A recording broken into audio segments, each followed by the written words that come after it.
सिर साहब, पूरी दुनिया में इस वक्त बहस अमेरिका, ईरान और इसराइल की जंग को लेकर ही हो रही है। जिस वक्त इब्तिदा हुई और इसराइल की जानिब से ईरान पर हमले किए गए तो आपसे मैंने सवाल किया था कि इस जंग का अंजाम क्या होगा। मुख्तलिफ मौके पर आपने मुख्तलिफ प्रेडिक्शंस की, वो प्रेडिक्शंस क्या थी? सबसे पहले प्रोग्राम का हिस्सा उन्हें बनाएंगे। ख्याल है ज्यादा लंबी जंग नहीं चलेगी, हफ्ता 2 हफ्ते, फिर पॉज होगा नेगोशिएशन के लिए, बातचीत के लिए, सियासी इनिशिएटिव्स के लिए। ये नॉर्मल ऐसे ही होता है। ऐसे तो नहीं है ना कि आप एक जंग करके कंट्री को कॉन्कर कर लेते हैं, वो तो पुराने जमाने की बातें हैं। तो कोई ऑक्यूपेशन तो होनी नहीं है। So then there space for political development. ये अगले 2, 4, 5, 10 दिन के अंदर अंदर फिर सेटलमेंट हो जाएगी। अगर नहीं होगी तो मेरा ख्याल है कि फिर एक राउंड और लगेगा of attack from the other side, कि जी ये पौधा के ऊपर भी थोड़ी बहुत डैमेज किया जाए, ताकि ये ना हो कि डील हो जाए और ये इसको डैमेज ना किया जाए। उनकी शायद कोशिश इजराइल और अमेरिकनों की ये होगी कि डील से पहले जितना डैमेज कर सकते हो कर लो, बाद में डील कर लेंगे। अच्छा, न्यूक्लियर प्रोग्राम ये खत्म नहीं कर सकते। अगर ये B2 बॉम्बर्स भी आ जाते हैं तो उनको कम से कम they will have to hit Fordow from the other nuclear sites directly. और ये इतना आसान काम नहीं है, और एक दफा नहीं, मल्टीपल टाइम्स करना पड़ेगा उन पहाड़ों जहाँ के नीचे है ये सारा कुछ। तो इसलिए दैट्स नॉट इजी। और अगर छोटा मोटा डैमेज भी होता है तो वो रीबिल्ड हो सकता है। कि even with American intervention Iran को डिफीट नहीं किया जा सकता। ईरान ने 8 साल लड़ाई की है, यहाँ भी उसका ज्यादा पावर है to keep on fighting rather. और ना अमेरिका का स्टमक है for it, nor Israel. Israel तो विद इन 2 months उनको बड़ा सख्त तकलीफ होनी शुरू हो जाएगी।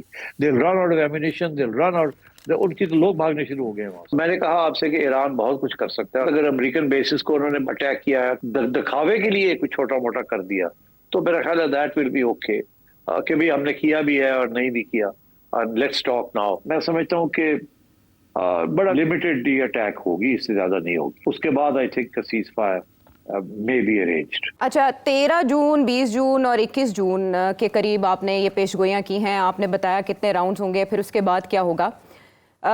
वही कुछ कमोबेश थोड़े बहुत फ़र्क के साथ, यानी आपने बताया था कि बंकर बस्टर बॉम्ब का इस्तेमाल करेगा अमेरिका। फिर आपने रूट के बारे में भी बात की थी, कुछ वैसा ही हुआ और उसके बाद अमेरिका की जानिब से सीज़ फायर का ऐलान कर दिया गया। यानी ये दूसरा सीज़ फायर है जो अमेरिकन प्रेसिडेंट डोनाल्ड ट्रंप के हिस्से में आया। लेकिन इसमें जो चंबे की बात है वो ये कि हर कोई कामयाबी का दावा कर रहा है। एक अमेरिकी अखबार ने लिखा था कि ईरानी सुप्रीम लीडर गायब हैं, वो भी मंजर आम पर आ गए। उन्होंने खिताब किया और उन्होंने कहा कि अमेरिका को कोई कामयाबी नहीं मिली, हम फतेहयाब हुए हैं।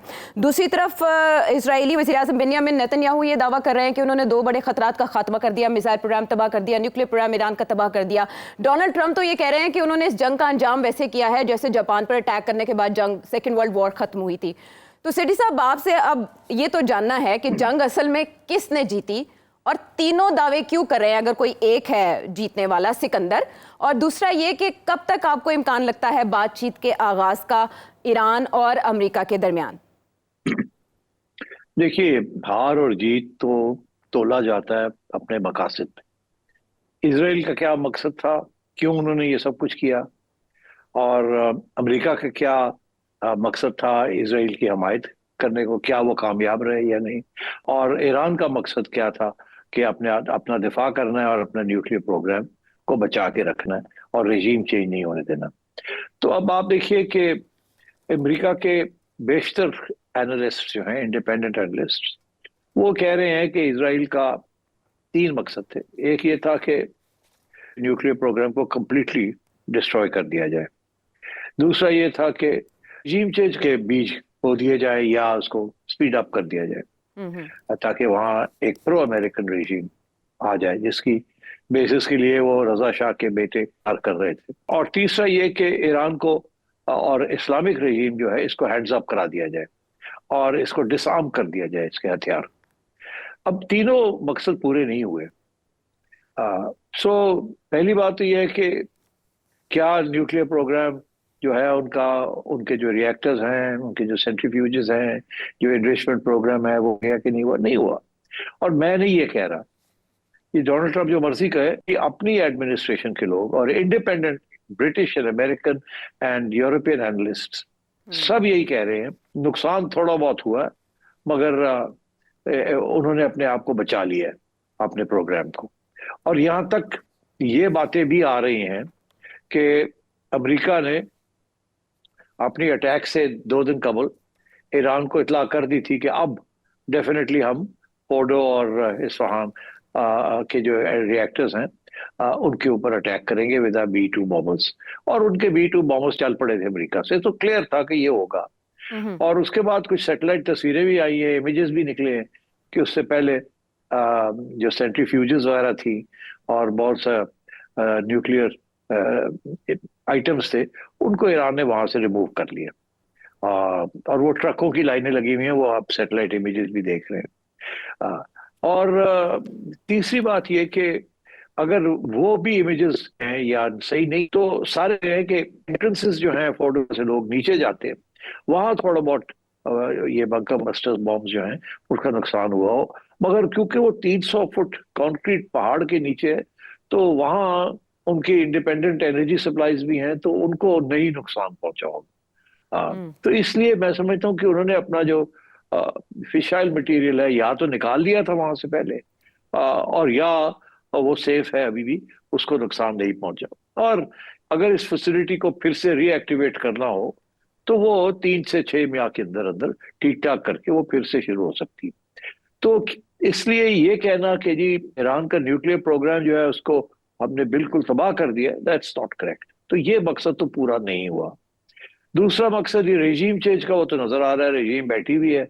और न सिर्फ बैठी नहीं, उन्होंने अपने सक्सेशन के लिए भी खamenei साहब ने, अयतुल्ला साहब ने तैयारी कर ली है कि अगर उनको कुछ हो जाता है, because he is 86 years old, उनको कुछ हो जाता है तो एक सक्सेशन में उन्होंने अपने 3 सक्सेसर्स नॉमिनेट कर दिए, उनमें से एक हो जाएगा।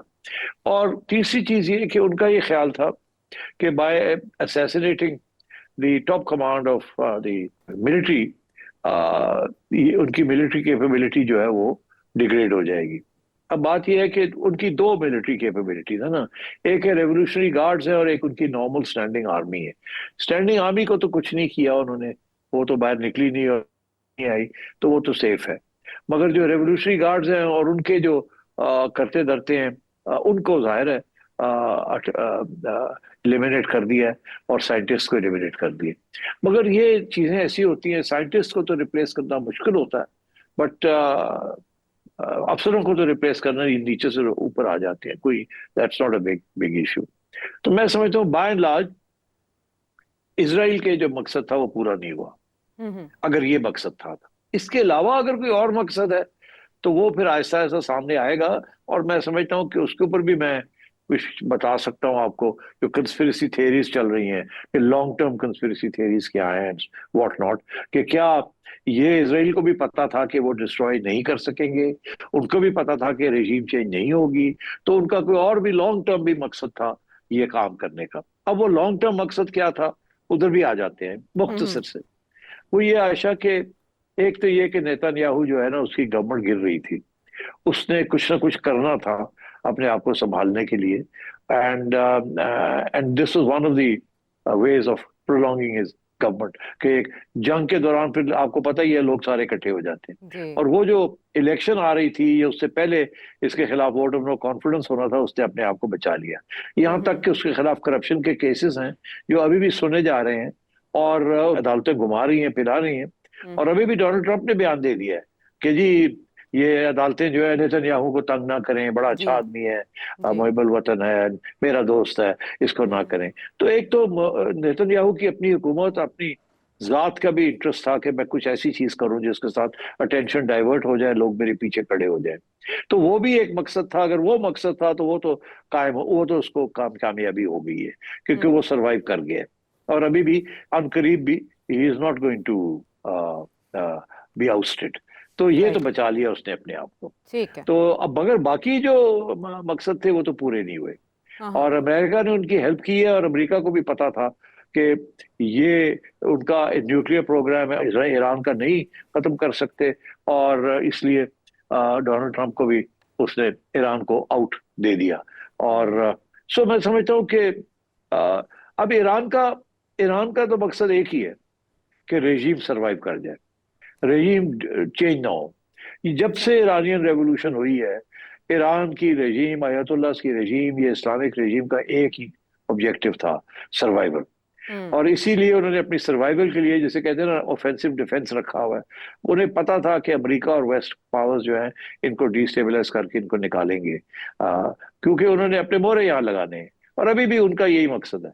तो इसलिए ईरानियन गवर्नमेंट जो है वो हर किस्म की कॉम्प्रोमाइज करेगी, जो करनी पड़ी अगर मजबूरी के तहत, मगर वो उसकी survival is the most important thing, और वो सर्वाइव कर गई है।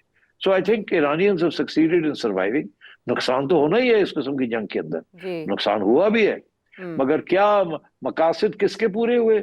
मैं समझता हूं कि नेतन्याहू के जाती मकासद शायद पूरे हो गए हैं, मगर ईरान के न्यूक्लियर प्रोग्राम और वो जो बड़ा एक भवा बनाया हुआ था कि वो हो गया, बम बन गया, ये हो गया, वो पूरे पूरे कोई नहीं हुए। और ये कि जी किसी तरीके से रेजिम चेंज हो जाए वो भी नहीं हुआ, सरेंडर कर जाए वो भी नहीं हुआ। और डोनाल्ड ट्रंप का मकसद क्या था? डोनाल्ड ट्रंप ये चाहता है कि उसको नोबेल प्राइज मिल जाए।